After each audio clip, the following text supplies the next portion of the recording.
राजवीर एक 60 वर्षीय सम्मानित व्यक्ति था जो अपनी पत्नी के गुजर जाने के बाद अपने बेटे आदित्य और बहू सुमन के साथ रहता था।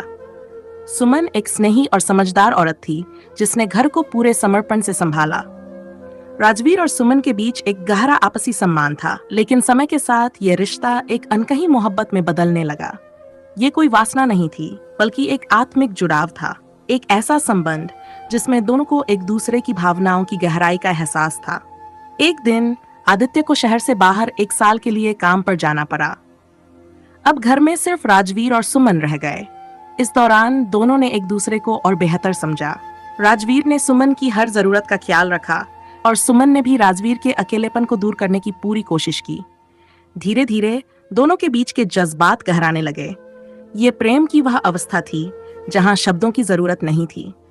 सुमन को राजवीर की आंखों में एक ऐसा अपनापन दिखने लगा जो उसने कभी महसूस नहीं किया था, लेकिन समाज और रिश्तों की दीवार उनके बीच खड़ी थी। एक दिन बारिश की हल्की फुहारों के बीच सुमन ने कहा, पिताजी, क्या हर प्रेम पाप होता है?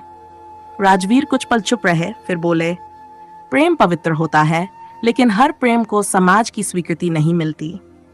वक्त बीतता गया, आदित्य वापस आ गया। राजवीर और सुमन ने अपने जज्बातों को दफना दिया, लेकिन उनकी आंखों में वो अनकही मोहब्बत हमेशा के लिए बसी रह गई। एक ऐसी मोहब्बत जो कभी पूरी नहीं हो सकती थी, लेकिन जिसका वजूद कभी मिट भी नहीं सकता था।